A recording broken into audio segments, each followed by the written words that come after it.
En Camino with Kit Hogg. This year, 2025, marks the 50th anniversary of the death of Franco. He actually died in the month of November 1975, so there's a long way to go yet, but already there appears to be speculation as to how this event will be commemorated. A recent article in El País pointed out that the dictator's death is not commensurate with the rebirth of democracy in Spain. The end of Franco, writes José María Portillo, ushered in an often uneasy 2 years of transition, during which time there were political prisoners taken, dozens of death and street violence, until the amnesty and new constitution of October in 1977. Well, we'll just have to wait and see how the 20th of November 1975 pans out here in Spain. There is unease around how this date might trigger off the far right, a portent of which occurred as recently as the 12th of December, when a group of students from Valladolid caused an affray at Cuelgamuros, the giant cross north of Madrid where Franco was entombed. They've been denounced for singing Cara al Sol, the Falangist anthem, flying Carlist banners, and extolling fascism with provocative salutes. But this morning, let's travel further back in time, beyond the death of El Generalissimo, before indeed the beginning of the Civil War, to the days of the Republic in the 1930s. Because we're going to hear a tale of Spain, an extraordinary story of that of Manuel Adane Misa, the grandfather of our guest this morning, Carmen Myers. Carmen, thank you for your time and welcome to En Camino. Thank you, yes. It's a joy to be here. Can we start by introducing your grandfather, whose curriculum vitae, I must say, you've just sent me, and it really is quite extraordinary. He began early, didn't he? Yes, it appears at the age of 13 he started his trade union activity within the Seville Anarchist Party, which is quite something. Yeah. Well, I mean, we're all anarchists at 13, but to be part of a trades union as well, that sort of formalises it, really, doesn't it? Yes, I think he was very political from a very young age, but I think many people were at that time. It was sort of a time of change. There was so much going on all over Spain, and I think people were very politicised. You had the anarchists, you had the fascists, you had the people, the phalangists. There were so many groups. The communists. They were all fermenting, and new ideas were coming in. And I think probably that happened all over the world. I do. Well, yeah, I think particularly here. I mean, I'm very impressed by the fact that he's self-taught, and obviously at a very young age he was from Seville, yes. Yes, he was born in Seville, absolutely, and he did work in Seville. He became eventually the secretary of the UGT party, Workers' Party, and the PSOE Workers' Party for Seville, and that's where he was during the Spanish Civil War. Yes, he was voted in, but only at the inception of the Spanish Civil War, because Seville fell quite early, didn't it? And am I right in saying that he had some good fortune, such that he was not actually in Seville at the time that the nationalists arrived? That's right. Luckily, I mean, his country house was in Benalmádena, which is in Grazalema, Cádiz, and they used, in the summers, my whole family used to go there because it was so hot in Seville. And luckily, on the day that the war broke out, the coup, the military coup, happened, was a Friday night, and he was in Benalmádena with other politicians having a discussion when some workers came up to the village house and told him that the military coup had happened. They'd all had an inkling that something was on the way, but they never knew the date. And when it happened, everybody sort of up in arms. He had to go back to Seville. All the men went running back to Seville to see what they could do. but it fell so quickly because most of the Guardia Civil were already in the arms of the fascists, so they put down their arms quite quickly. Seville fell so fast. Yes, and it fell to Quiepo de Llano, who was a bit of a butcher. So absolutely. So he got out of Seville, and then he went to Malaga, didn't he? Well, to sort of go back to the story, because my grandmother was in the house, and the two girls, my mother and her sister. And when the workers came to tell them about this, my grandmother said, "Well, I'll stay here. I'll be fine." And they said no, because if they come and find you here, not your husband, they will kill you and the girls. So they escaped into the mountains, and they went to Ronda first, walking, and then they went to Malaga, where they met up with her husband, Manuel. But it turns out afterwards, in Benamahoma, there was an awful killing spree. In the August and September, they killed over 50 people, shot them dead in Benamahoma, this tiny village. It fell to the Phalanges, the Lions of Rota. Mm-hmm. But your grandfather worked in Malaga, though, before Malaga fell. Yeah, your grandfather, and we should introduce your grandmother at this point, because they married in 1932, Francisca Hernandez Garcia. So they've had a narrow escape because they were in Benahoma. They made it on foot to Malaga via Ronda, and Malaga then resisted, didn't it? It didn't fall as quickly as Seville. No, that's right. That's what, because everybody was in Malaga and they put up a good fight. But unfortunately, they had a lot of help, the fascists, with the Italians and the Germans supplying airplanes and troops. And of course, there was a lot of paid Moroccans coming over as well. So they really did stand a chance, and they had to get out really quickly. And so all the refugees started to flee along the N340 that we all know and love, all the way along to Algeciras, not Algeciras, I'm going the wrong way, Almeria. So, and along that road to Almeria, it was called the La Despanda, and it happened in February of 1937. And hundreds of people, children in arms, babies, walking along that road, getting fired up from boats, getting fired up bombs from planes.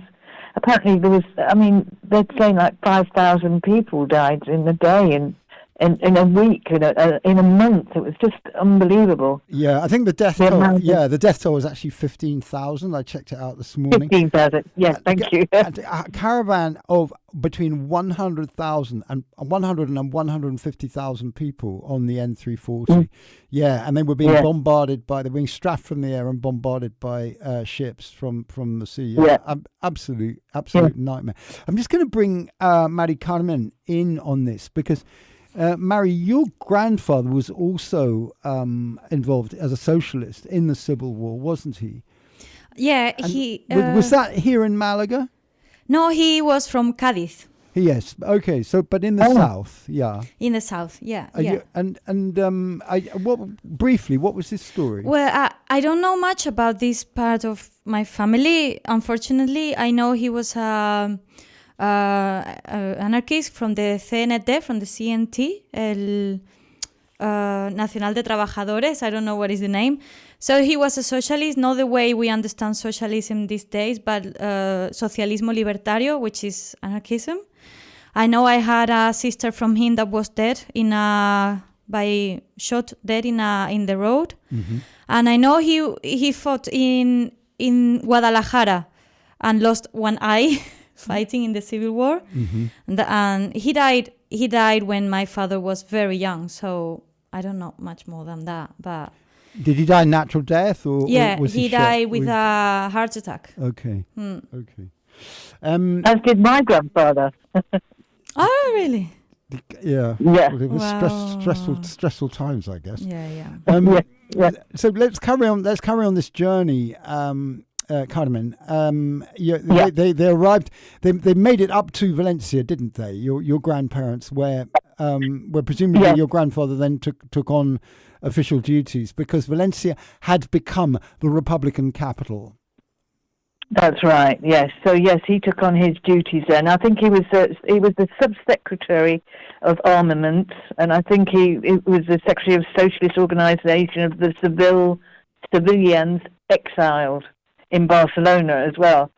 He had a lot of little titles. Let's put it that way. But I know that my mother at that time was a young kid, and she was hysterical most of the time because of the bombardment. And that she was told by the doctor to my grandmother that she should leave, that she couldn't take it anymore. She had PTSD. She was just hysterical. So they actually left and went to Barcelona before Valencia fell. I see. Yes. Okay. Yeah. And then Valencia did fall. Then Valencia fell, and everybody rushed to Barcelona. Barcelona was the last place. Yeah. That didn't fall, and that road from Barcelona to the French border was just full of refugees. First, women and children, and the soldiers stayed till the very end, till they had to leave. I know my grandfather was arrested on the border and put into a prisoner of war camp for political prisoners in Gers, which is on the French border. Is that actually in French territory, Carmen? Yes. Okay, so he had made it. He'd made it across the border. This by now we're in 1939. Yeah, This is right at the end of the final chapters of the Civil War. And your grandmother and your mum, where were they? Well, they went to Argelès-sur-Mer, which was a refugee camp for the women and children, which was on the beach, and it was a terrible place, and a lot of people died there, and they set up tents, and you can look it up on Wikipedia. There's some awful things that went on there. But luckily, my grandfather escaped from Gers because he had a lot of political help as well, and he went to Argelès and broke them out of the prisoner of war camp, the refugee camp, and there were my aunt always tells me the story of her running in the arms of one of the men, her father's men, and it was all mud, and she lost her shoe, and she was stuck in the mud, and he said, "Leave your shoe," and there were lights and guns, and they ran in the mud, and they got out, and then they went straight into hiding. There was a lot of Spanish Republicans in hiding in France. And she had to pretend that she was French. She couldn't speak Spanish. They were told not to speak Spanish. Yes, and weren't they entangled by this time? The Germans had arrived, of course. So we're now in the Second World War in the early 40s. And there was an entanglement with the Gestapo. Yes, because it was Vichy France at the time. Yes, my grandmother got arrested one night because of who she was. But she spent the whole night pretending that she was her sister, and that they'd made a mistake. They made a mistake at that, so they had to move all the children. Everybody had to be moved in case she broke and told them the truth.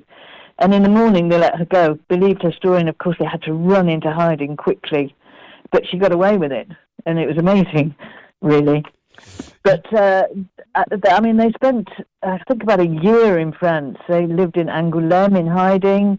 Then they went to Marseille, but my grandfather couldn't get a passage for the whole family to get out, which was Mexico kindly offered to many Republicans a free passage. It was one of the only countries that took people, or Russia as well, but Mexico would take him, but not the family.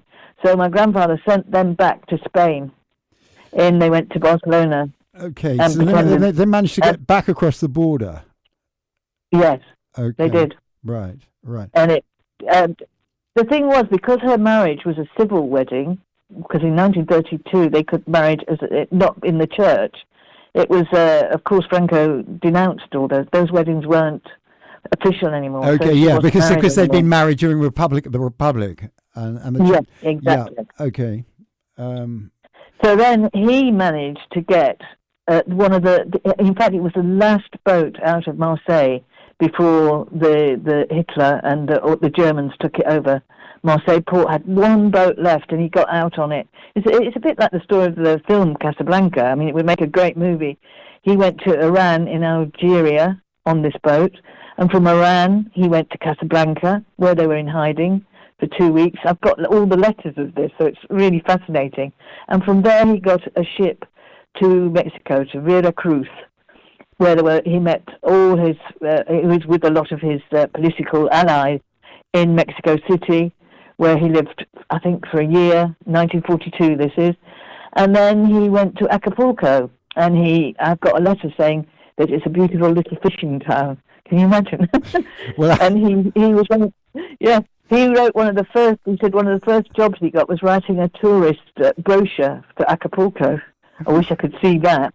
Yeah. Have you been to Acapulco? I have. I tried to find his grave. Oh, really? And I couldn't find it. Right. Yes. I went to Acapulco. I found where he was buried, which was at the time on the edge of Acapulco. Now it's almost in the centre. And it's run down and closed. I got special permission to go in there. But they decided in the 70s or 80s to paint all the graves white. So you can't see any names. I mean, great idea. So we couldn't find him. Okay. Couldn't find him. Okay, so the graves have been blanked out, basically. They've been whitewashed. But the interesting thing was he got to work with Carlos Bernard, who was, I don't know if you know, in Acapulco they have those people that jump off the cliffs, and they're divers. They're very famous divers that jump into 2 inches of water. Yeah, insanely high cliffs. Yeah. Yes, exactly. And that hotel is where Miramar is where my grandfather worked doing the gardening. I mean, he'd been an intellectual, a politician. He was a talker. He was a speaker in government, and he ended up being a gardener, which is wonderful, isn't it? Yes. Well, he escaped. He had a new life, but the tragedy is that he never saw your grandmum again. Is that right? That's right. Yes. In 1945. I mean, the last letter I've got, he's saying we're reading that the war's going to be over soon. We're going to be together soon. I'm coming. And in April of 1945, he had a massive heart attack and died. And so they were trying to get the money together. They'd sold the house in Benamauma to get the money together for them all to go to Mexico. And it never happened, so they never met again. They never saw each other again. But my great-grandmother said that she saw him when she was sitting in her chair in Barcelona. She said, Manolo's been here. He's dead. I know he's dead. I've seen him. He said goodbye to me. It's lovely. At least he said goodbye to her. His mother. Yes. And your grandmother, she then carried on living. She was living in Barcelona. She that was where she ended her days. Yes. Yes, absolutely. Yes, she did. She lived in Barcelona, and ended up marrying a man from Barcelona many years later. Oh, great! She found someone else. Oh yes. Oh, yes. That's lovely. She found who was also a Republican, Jefe. We always used to call him Jefe. And because she worked in a cinema in Barcelona on the door, and he was a projectionist, and that's how they met. So it's nice. Yeah, and this was during Franco years, obviously. Yes, absolutely during Franco years, and it was a very hard time. Very hard time. Particularly in Barcelona.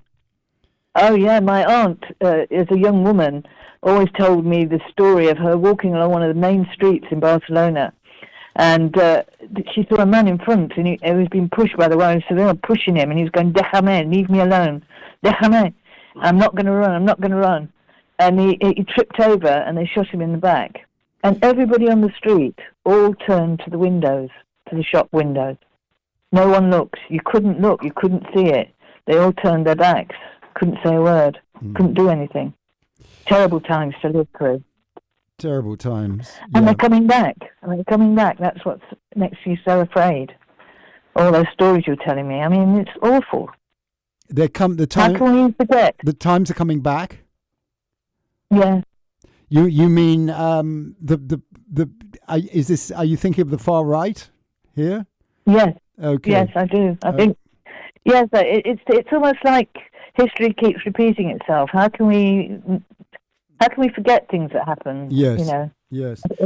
Well, it's made pertinent by the fact that this is the 50th anniversary of Franco's death. How would you like to see that celebrated? As you're half Spanish, and obviously you're majorly invested in what's happened. You know, your family is over his period, and actually how he's affected them.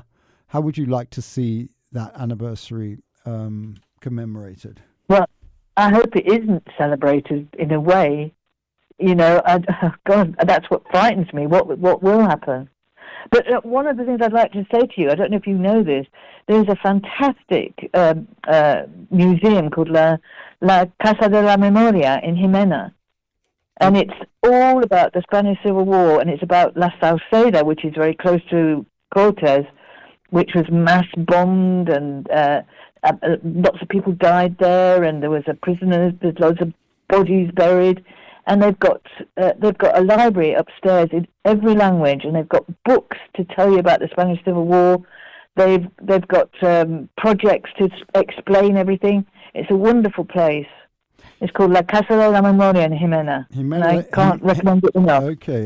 Jimena de la Frontera in Cádiz. Yes. Carmen, it's been very interesting talking to you. Thank you so much for that insight into what was an extraordinary life. Well, a number of lives, really. Your grandmother as well. You brought a little bit of history alive. And you doing anything with this? You've got the letters. Are you going to publish those at any point?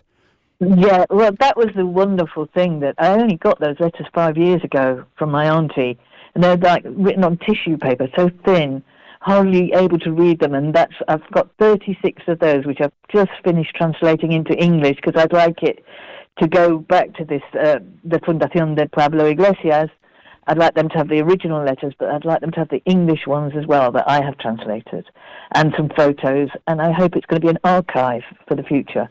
That's what I want. Absolutely. Well, the very best of luck with that, and thank you so much. Thank you so much for your time. Thank you. Carmen Myers. Good day. Bye-bye. Thank you. Bye.